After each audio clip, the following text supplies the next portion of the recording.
நஹ்மதுஹு வ நுஸல்லி அலா ரசூலிஹில் கரீம். அல்லாஹ்வுடைய கிருபையில் இன்று ஓதப்பட்ட தராவி 23 தராவிகள் முடிந்திருக்கிறது. கிட்டத்தட்ட ரமலானுடைய காலம் நம்மளை விட்டு பிரிய தயாராகவும் இருக்கிறது. அப்படிப்பட்ட விஷயத்தில் நம்ம எவ்வளோ அமல் செஞ்சிருக்கிறோம் என்பதை தன்னைத்தானே நம்மை தரம் தூக்கி பார்க்க வேண்டும். கண்ணியத்து குறித்தானவர்களே, நபியுடைய காலத்தில் ஒரு அம்மா, அந்த அம்மாவுடைய பேர் ஹவுலா, கணவருடைய பேர் ஹவுஸ். 2 பேரும் கணவன் மனைவிமார்கள். 2 பேருமே ஒன்றாக வாழ்கிறார்கள். ஒரு நாள் இல்லாத கணவன் வீட்டுக்கு வந்து தன்னுடைய மனைவியை பார்த்து, அன்தி அலைய காதாகரி உம்மி, என்னுடைய தாயினுடைய முதுக போல நீ இருக்கிறமா அப்படிங்கிற வார்த்தை மனைவியை பார்த்து சொல்லிட்டார். அப்படின்னா என்ன அர்த்தம்? என்னுடைய தாயை போல நீ இருக்கிறமான்னு சொல்லிட்டாங்க. அப்படி சொன்னாங்கன்னு சொன்னால் அந்த மனைவி தன்னுடைய கணவனோடு வாழ்வதற்கு ஹராமாக்கப்பட்டிருக்கிறது. தலாக்குடைய இதுக்கு வந்துடும். என்னுடைய தாயை போல நீ இருக்கிறமா என்பதாக நபியுடைய காலத்தில் ஒரு சட்டம் இருந்துச்சு. அந்த மாதிரி வார்த்தையை சொன்னால் கணவன் மனைவி 2 பேரும் சேர்ந்து வாழ முடியாது. அப்படி இருக்கும் பொழுது கணவன் ஒரு வார்த்தை இப்படி சொல்லிட்டார். சொல்லி முடித்தோடனே மாலை நேரத்தில் வீட்டுக்கு வராரு கணவர். வந்து அந்த அம்மா பக்கத்தில் வந்தோடனே எப்பயும் போல பேசுகிறாரு. உடனே அந்த அம்மா ஒரு தள்ளி விட்டுட்டு உடனே நபி இடத்துல போயிடுச்சு. யார் ரசூலல்லாஹ், நான் என்னுடைய கணவர் இந்த மாதிரி ஒரு வார்த்தையை சொல்லிட்டார், சொன்னதுனால வாழ முடியுமா வாழ முடியாதா, இதை மட்டும் எனக்கு சொல்லுங்கன்னு சொல்லுது அந்த அம்மா. உடனே நபி ஸல்லல்லாஹு அலைஹி சொல்கிறாங்க, அதெல்லாம் வாழ முடியாதுமா, ஹராமாக்கப்பட்டுருச்சு, அது எப்படி வாழ முடியும், உடைய கணவர் தான் என்னுடைய தாயை போல இருக்கிறான்னு சொல்லிட்டாரே, அதனால் வாழ முடியாதுன்னு சொல்லிட்டாங்க நபி ஸல்லல்லாஹு அலைஹி வஸல்லம்.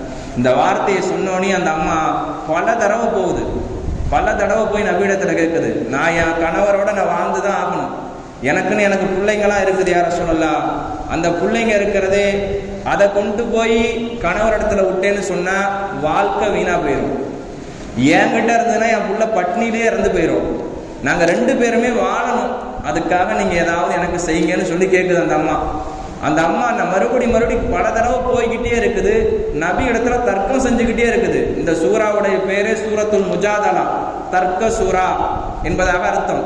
அந்த அம்மா நபி இடத்துல தர்க்கம் செய்யுது. வீட்டுக்கு வந்தோடனே தகஜத்தில் அல்லாஹ்விடத்துல அழுகுது. அல்லாஹும்ம இன்னி அஷ்கு இலைக், அல்லாஹும்ம இன்னி அஷ்கு அலை அஷ்கு இலைக், யா அல்லாஹ் வந்துட்டு நான் முறையிடுறேன், யா அல்லாஹ் நான் வந்து என் கணவனோட நான் வாழ்ந்தே ஆகணும், யா அல்லாஹ். அந்த அம்மா அழுகுது, கெஞ்சுது, கிளறுது, எல்லா விஷயத்தையும் சொல்லுது. நபி இடத்துல என்ன சொன்னுச்சோ, என் பிள்ளைய நான் என் கணவர்கிட்ட விட்டேன்னு சொன்னா எனக்குன்னு பிள்ளை இருக்கு, சபியத்து சிகாரும், சின்ன பிள்ளைங்க இருக்கு, இந்த பிள்ளைங்களை என் கணவர்கிட்ட விட்டனா என் புள்ள வாழ்க்கை வீணா போயிடும், என்கிட்ட இருந்தனா வருமானம் கிடையாது, பட்டினில செத்து போயிடும், எனக்கு எப்படியாவது சட்டத்தை இறக்கி கூடன்னு அல்லாஹ்ட்ட கேட்குது. இந்த அம்மா நபி இடத்துல தர்க்கம் செய்ய அல்லாஹ் இடத்துல தகஜ தொழுவ, நபி இடத்துல போய் கேட்க தகஜத்துல அல்லாஹ் இடத்துல, நபி இடத்துல கேட்கறது இந்த அம்மா தகஜத்துல அழுது தொழுது துவா செஞ்சுச்சு, அல்லாஹ் இடத்துல கெஞ்சி கேட்டுச்சு. கேட்டதுனால கொஞ்ச நாள்லயே அல்லாஹ் சட்டத்தை மாத்திட்டான். قد سمع الله قول التي تجادلك في زوجها, قد سمع الله, அல்லாஹ் கண்டிப்பாக கேட்டு விட்டான். قول التي تجادلك في زوجها, தன்னுடைய கணவருடைய விஷயத்துல நபியே உங்களிடத்துல துஜாதிலுக்க, உங்களிடத்துல தர்க்கம் செய்தார்களே அப்படிப்பட்ட ஒரு பெண்ணுடைய சொல்ல அல்லாஹ் கேட்டு விட்டான். துஜாதிலுக்க ஃபீ ஸௌஜிஹா வ தஷ்தகி இலல்லாஹ், அந்த நபி இடத்துல அந்த அம்மா தர்க்கம் செஞ்சுச்சு, அல்லாஹ் இடத்துல தஷ்தகி, அல்லாஹ் இடத்துல முறையிட்டுச்சு. கேக்குது, அல்லாஹ் கண்டிப்பா கொடுப்பாங்கிற நம்பிக்கை அந்த பெண்ணிடத்துல இருந்துச்சு. வ தஷ்தகி இலல்லாஹ் என்பதாக அல்லாஹ் இடத்துல கேட்டு கிளறின பிறகு, அல்லாஹ் இடத்துல சொன்ன பிறகு அல்லாஹ் சுப்ஹானஹு வ தஆலா சட்டத்தை மாத்துறான். நீங்க 2 பேர் வாழணுமா, ஒரு அடிமையை என்ன செய்யணும், உரிமை விடு, 1. 2வதா இருக்கிறதே 60 நாட்கள் தொடர்படியாக நோன்பு போய், இதுக்கும் முடியலையா ஒரு 60 ஏழைகளுக்கு சாப்பாடு கொடு. இந்த 3ல ஏதாவது ஒன்று செய்யணும், ஏதாவது ஒன்று செஞ்சீங்கன்னு சொன்னா 2 பேரும் வாழலாம். அந்த அம்மா செஞ்சாங்க, 2 பேரும் கணவன் மனைவி வாழ ஆரம்பிச்சிட்டாங்க. இதுல என்னங்க ஒரு விஷயம் அப்படின்னு சொன்னா, ஆயிஷா அம்மா வீட்டுல இருக்கிறாங்க, நபி ஸல்லல்லாஹு அலைஹி வஸல்லம் இருக்கிறாங்க வீட்டுல, வெளியில இருக்கிறாங்க. இந்த அம்மா வந்து வந்து பேசிக்கிட்டே இருந்ததுனால ஆயிஷா அம்மா சொல்றாங்க, நானும் வீட்டில் தான் இருந்தேன், இந்த அம்மா பல முறை வந்துச்சு, அந்த விஷயத்தை எல்லாம் சொன்னுச்சு, நம்ம பிள்ளைங்களாம் இப்படி இருக்குது, சபியத்துன்னு சிகார் இந்த மாதிரி பிள்ளைங்களா சின்ன சின்ன பிள்ளைங்களா இருக்குதுன்னு சொன்னாங்க. ஆனாலும் வீட்டில் இருந்த எனக்கே காது கேட்கல, அந்த அம்மா பேசுனது எனக்கு கேட்கல, 7 வானத்துக்கு அப்பால் பட்டு இருக்கிறானே கதுசமி அல்லாஹு கவுலல்லதி, அந்த வார்த்தையை கேட்டு அல்லாஹ் சட்டத்தையே மாத்திட்டான்னு சொன்னுச்சு. இல்லை நமக்கு என்ன ஒரு படிப்புன்னு சொன்னா, ரகசியமா பேசினா கூட அல்லாஹ் கேட்டுருவான். பக்கத்துல இருக்க யாரும் கேட்க முடியாது. எப்படி ஆயிஷா அம்மா சொல்றாங்கல்ல, பக்கத்துல இருந்தேன், வீட்டுல தான் இருந்தேன், வீட்டுல எப்படி இருந்தேன்னு சொன்னா அந்த அம்மா சொல்ற முஃபஸ்ஸிர்கள் எழுதுகிறார்கள், இலா நாஹியத்தில் பைத்தி, நான் வீட்டுக்குள்ள ஓரமா இருந்தேன், லா ஆரிஃபு மா தக்கூலு, அந்த அம்மா என்ன சொன்னாங்கன்னு எனக்கு கொஞ்சம் கூட தெரியாது. ஆனா 7 வானத்துல இருக்கக்கூடிய அப்பாற்பட்ட அவன் கேட்டுட்டானே, சட்டத்தை மாத்திட்டானே. ஒன்னு இருக்குது, ஆண்களை விட பெண்கள் முசல்லா விரிச்சு தொழுது அல்லாட்ட துவா செஞ்சாங்கன்னு வச்சுங்களேன், கண்டிப்பா ஏற்றுக்கொள்ளப்படுவாங்க. கண்டிப்பா அல்லாஹ் ஏற்றுக்குவான். ஒரு பெண்மணி கண்ணீர் விட்டு அழுதான் என்று சொன்னால் கண்டிப்பாக எது வேணாலும் நடக்கும்.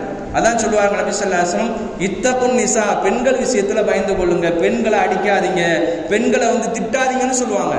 கண்டிக்கிற அடிக்கிற விதம் கூட இருக்குது. இப்படியே வருகிறது, முஃபஸ்ஸின் எழுத மிஸ்வா குச்சி எடுத்து காலில் தான் அடிக்கணும். கன்னத்துல எவ்வாறு அரைகிறார்களோ மனைவிமார்களை, அவனுக்கு சரியான குடும்ப நடத்த தெரியலன்னு சொன்னாங்க. மனைவிமார்களை கண்ணத்தை அறியக்கூடாது. கண்ணியத்துக்குரிய நம்முடைய மார்க்கம் அப்படி சொல்லுது. மனைவிகிட்ட எப்படி நடந்துக்கணும்? பெண்களுடைய விஷயத்துல பயந்து கொள்ளுங்கள்.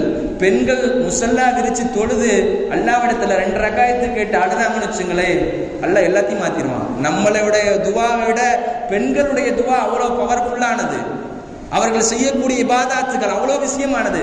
கண்ணியத்துக்குரித்தானவர்களே, இன்றைய காலத்துல பள்ளிவாசல்ல குலா எனக்கு கொடுக்கலன்னு சொன்னா கூட நீதிமன்றத்துக்கு போகக்கூடிய பெண்கள் இருக்கிறாங்க. அன்றைய காலத்துல, நபியுடைய காலத்துல அந்த அம்மா போராடிச்சு என் கணவனோட வாழுவேன்னு. இன்றைய காலத்துல நான் கணவனை விட்டு பிரிஞ்சு வாழணும்னு ஒரு போராட்டம் நடக்குது. நடக்கலையா?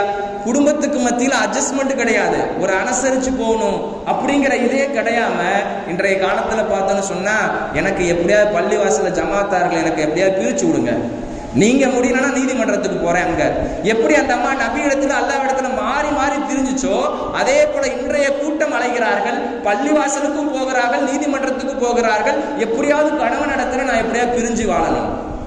கண்ணியத்துக்குரித்தானவர்களே, தாய்மார்களுக்கு ஒரு விஷயத்தை சொல்றேன். 4 விஷயம் இருக்கிறதே கணவன் கிட்ட ஃபுல்லா கேட்கலாம். ஒன்னு இருக்கிறதே, கணவன் பர்லான தொழுகையை தடுக்கிறாரு, தொழக்கூடாதுன்னு சொல்றாரு. நஃபிலான தொழுகை கிடையாது, ஃபர்லான தொழுகை தொழக்கூடாதுன்னு சொல்றான்னு சொன்னா ஒரு கணவன், மனைவி ஃபுலா வாங்கிட்டு வீட்டுக்கு போயிடலாம், தாயுடைய வீட்டுக்கு. 1. 2வதாக மது குடிக்கக்கூடியவனா இருக்கிறான் கணவர், அப்படிப்பட்டவனுக்கு அவங்கிட்ட வாழணும் அவசியம் இல்லை, ஃபுலா வாங்கிட்டு போயிடலாம். 2.